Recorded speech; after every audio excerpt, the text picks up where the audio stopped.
शुरुआत थी मुश्किल, न था कोई राह, चाट के इस जंगल में भटकती थी निगाह। कभी ग्रिड ने हमको घेर लिया, कभी फियर ने था रोका।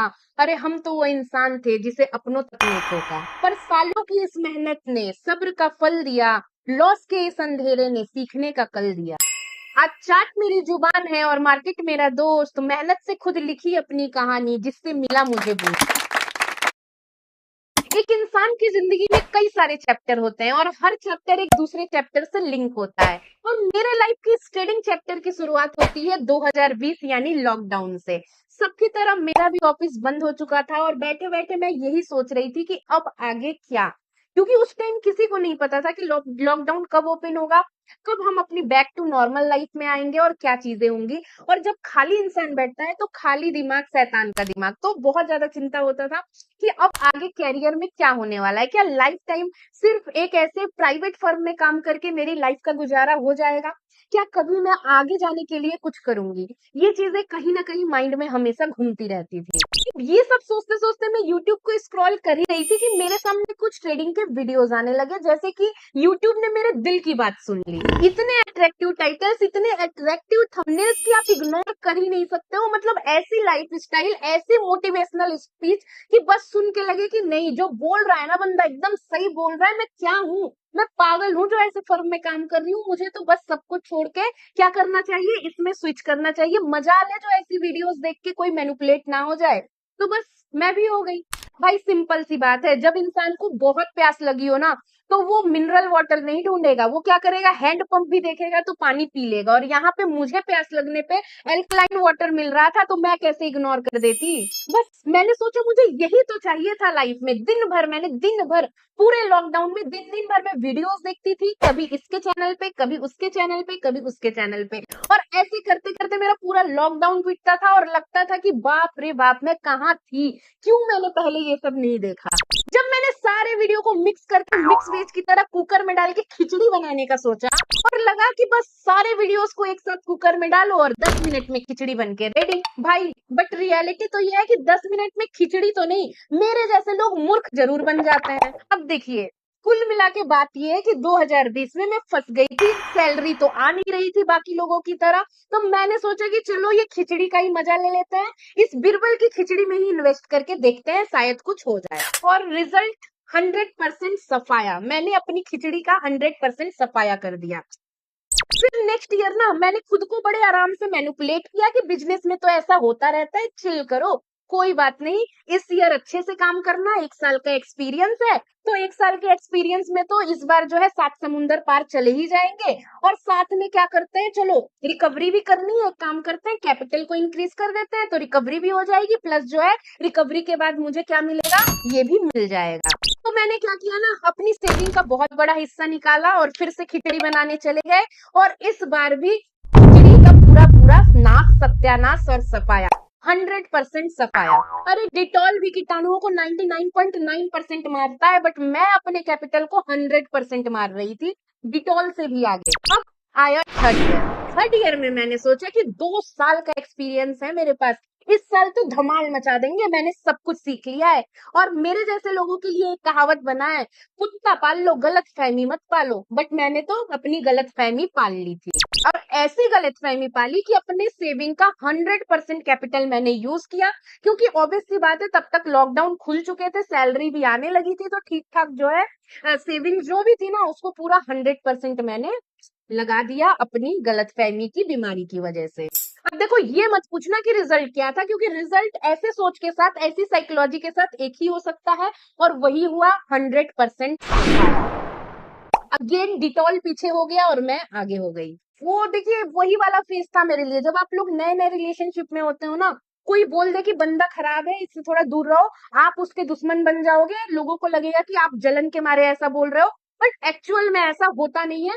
फिर थोड़े टाइम बाद आपको समझ में आता है कि नहीं, बंदा सही बोल रहा था, मैंने झूठ मूठ का जो है उससे ना रिश्ता तोड़ दिया या दुश्मनी ले ली। तो वही सेम चीज मेरे साथ हुई 2-3 साल के बाद, जब मुझे चीजें समझ में आई, वो जो मैनिपुलेशन चीजें थी उससे मैं बाहर निकली, और मैं रियलिटी को देखने लगी, प्रैक्टिकल चीजों को समझने लगी कि रियलिटी क्या है और कैसे चीजें काम करती हैं। और दूसरी चीज, जब आप अपना 100% सेविंग वाला कैपिटल खाली कर देते हो, झटका तो बॉस लगता है क्योंकि वो आपकी मेहनत का पैसा है। तो वो कहीं न कहीं वेकअप अलार्म भी मेरे अंदर बज रहा था। तो इन 2 चीज़ों की वजह से कहीं न कहीं मेरे अंदर इम्प्रूवमेंट आ रहा था और जो 3 साल का एक्सपीरियंस था, भाई एक्सपीरियंस एक्सपीरियंस होता है, वो कहीं न कहीं ना आपको मैच्योर बनाता ही है। तो काफ़ी ज़्यादा जो है इम्प्रूवमेंट आ चुकी थी मेरी जर्नी में। देखिए, इस ईयर के लास्ट तक मुझे ये समझ में आ गया था कि जो प्रॉब्लम आ रही है, वो प्रॉब्लम केवल और केवल रिस्क मैनेजमेंट और साइकोलॉजी में आ रही है। लर्निंग के लिए 3 साल काफ़ी थे, बट रिस्क मैनेजमेंट जो मेरे अंदर मिसिंग था, वो था रिस्क मैनेजमेंट। मैं रिस्क को मैनेज नहीं कर रही थी, उसकी वजह से जो है रेशियो बैठ नहीं पा रहा था, उस वजह से जो है चीज़ें प्रॉब्लम में आ रही थी। बट जैसा 4th ईयर स्टार्ट हुआ, इस साल मैंने कोई रायता नहीं फैलाया, इसलिए नहीं फैलाया क्योंकि रायता का मटेरियल खत्म हो गया था, मतलब सेविंग ऑलमोस्ट खाली। तो वो कॉमन सी बात है, आप इतनी बार जब खाली करोगे 3 साल से तो वो होगा ही होगा। तो फैलाने के लिए रायता का मटेरियल था नहीं, तो रायता मैंने इस साल ज्यादा नहीं फैलाया। इस साल मैं लिमिट में, एकदम मैं लिमिट में आई, बहुत कम क्वांटिटी के साथ, बहुत कम कैपिटल के साथ मैं अपने 4थे साल में आई, जो कि कहीं ना कहीं मेरे लिए पॉजिटिव काम आया। अभी यहाँ पे ना इस चैप्टर में थोड़ा बहुत ठीक हो ही रहा था, तो मेरी लाइफ का दूसरा चैप्टर भी चल रहा था। जैसा कि मैंने स्टार्टिंग में ही बताया कि लाइफ में बहुत सारे चैप्टर एक साथ चलते हैं, एक चैप्टर नहीं होता है। तो दूसरे चैप्टर में मेरी लाइफ में कुछ प्रॉब्लम आ गई, जिसने मेरे इस चैप्टर को भी इम्पैक्ट किया। मुझे एक ऐसा डिसीजन लेना पड़ा जिससे कि मेरी पूरी लाइफ इफेक्ट होने वाली थी। मुझे जॉब छोड़ने का डिसीजन लेना पड़ा। वो बिल्कुल पर्सनल रीजन की वजह से था। मैं बिल्कुल मेंटली प्रिपेयर नहीं थी, फाइनेंशियली तो बिल्कुल भी प्रिपेयर नहीं थी, क्योंकि अभी तक मैं लॉसेस में ही चल रही थी। बट आप बोलते हो ना कि कुछ भी आपके कंट्रोल में नहीं है, तो मैंने जैसे बोला कि जो पर्सनल चैप्टर था उसकी वजह से मुझे डिसीजन लेना पड़ा। बहुत मजबूरी में मैंने ये डिसीजन लिया, बट बहुत जरूरी था। मेरे ना पर्सनल वैल्यूज और एथिक्स की बात थी, तो मुझे जॉब छोड़ना पड़ा। अब इस टाइम तक मेरी लाइफ में जॉब छोड़ने का एक सदमा, दूसरा आपका जो है मेंटल हैरेसमेंट, फाइनेंशियल अनस्टेबिलिटी और इमोशनल अनस्टेबिलिटी इतनी ज्यादा बढ़ गई थी कि मैं कहीं ना थोड़ा डिप्रेशन में जा रही थी। बट मैंने बोला कि नहीं, ये टाइम नहीं है डिप्रेशन में जाने का, क्योंकि चाहे आप कुछ भी कर लो, आपके ऊपर एक जिम्मेदारी है फैमिली की। आप कहीं भी अपने डिप्रेशन के चलते फैमिली को इम्पैक्ट में नहीं डाल सकते हो। तो फिर थोड़े टाइम तो लगा मुझे इन सब चीजों से निकलने में। और मैंने सोचा कि मैं हार नहीं मानूंगी, चलो फिर से ट्राई करते हैं, जो भी है उससे ट्राई करते हैं। मैंने उस टाइम पे यही कोशिश किया कि मेरी लाइफ में जितने भी चैप्टर्स चल रहे हैं ना, उन चैप्टर्स को मैं थोड़ा सा बैलेंस करके रख सकूं। मुझे नहीं पता कि उस टाइम मैंने कितना अच्छा किया, कितना नहीं किया, कितना ज्यादा टाइम चला गया, बट जो भी मेरा मेंटल स्टेट था, मैंने उस हिसाब से अपना बेस्ट देने की कोशिश तो की है। उस टाइम पे मेरे को रियलाइज हुआ कि अगर मैं थोड़ा एजुकेशन पे ध्यान देके स्किल डेवलपमेंट की तरफ आगे बढ़ जाती, प्रैक्टिस में करती, ना कि बाकी चीजों को ध्यान देती, तो क्या होता कि मैं डिटॉल को पीछे नहीं छोड़ती। एटलीस्ट थोड़ा मैं डिटॉल से पीछे रहती, बट मैंने डिटॉल को पीछे छोड़ दिया था। इन चीजों को मैंने डेवलप करने के लिए काम करना स्टार्ट किया, और मैंने इस बार जो है, चूंकि मैंने बताया कि रायते का मटेरियल ऑलमोस्ट खत्म था, ऊपर से जॉब भी छूट चुकी थी, तो जो था वो बहुत कम था। बाकी देखो, अगर आपको नंबर्स जानने हैं, पूरा जो है पीएनएल वगैरह देखना है, वो मैंने अपने दूसरे चैनल में बताया है। आपको जो है उस वीडियो का लिंक मैं दे रही हूँ, वहां से आप जाके देख लेना। अभी क्या है ना, यूट्यूब के थोड़े रूल्स चेंज हो गए हैं, इसलिए मैं थोड़ा ना संभल संभल के बोल रही हूँ, बस आप ये समझ लो। उस वीडियो में आपको मिल जाएगा, बाकी पूरा नंबर्स वगैरह सब कुछ आपको दिख जाएगा। यहाँ पे आप ये समझो कि अब प्रैक्टिस की तरफ काम करने लगी थी। मैंने सोचा चलो प्रैक्टिस के लिए काम करते हैं। अब मैं थोड़ा सा ना बिजनेस वाले फेज से, जो मैं बहुत उड़ रही थी ना कि मेरे जैसा कोई नहीं है, इतना एक्सपीरियंस उतना एक्सपीरियंस, वो सब मैंने साइड में छोड़ा और मैंने सर झुकाया और बस प्रैक्टिस के पर्पज से मैं काम करने लगी। अब देखिए, मेरी लाइफ का टर्निंग पॉइंट मेरा इंतजार कर रहा था, क्योंकि मेरी साइकोलॉजी चेंज हो चुकी थी, मेरा इमोशन पूरा चेंज हो चुका था। तो उससे जो है मेरा टर्निंग पॉइंट आया, और केवल 1 महीने में मैंने जो 3.5 साल में रायता फैला के रखा था ना, पूरा रायता मैंने समेट लिया। एक तरीके से आप कह लो कि जो बिरबल की खिचड़ी मैंने 3.5 साल पहले चढ़ाई थी, वो जाके अब जो है परफेक्टली रेडी हो चुकी थी। फिर क्या, जब इतने साल की मेहनत के बाद आप वो अचीव कर लेते हो जो आप एक्चुअल में करना चाहते हो, जब आपको लगता है कि अरे यही तो चाहिए था, फिर आता है ओवर कॉन्फिडेंस। और मैं भी ह्यूमन हूँ, मेरे अंदर भी ओवर कॉन्फिडेंस आया। और फिर 1 महीना ऐसा आया जब मैंने पूरा रायता फिर से फैलाया, और बहुत गंदी तरीके से। इस बार खिचड़ी भी फैली और रायता भी फैल गया, तो बहुत बुरा हुआ फिर से। लेकिन देखिए, चूंकि मेरे पास अब एक्सपीरियंस था, और अब मुझे समझ में आ गया था कि मैं क्या गलत कर रही हूँ, क्या सही कर रही हूँ। मैं किसी के वीडियो से इन्फ्लुएंस नहीं थी, अब जो भी था मेरा खुद का एक्सपीरियंस मेरे अंदर आ चुका था। तो उस रायते को समेटने में मुझे केवल और केवल 1 महीना लगा।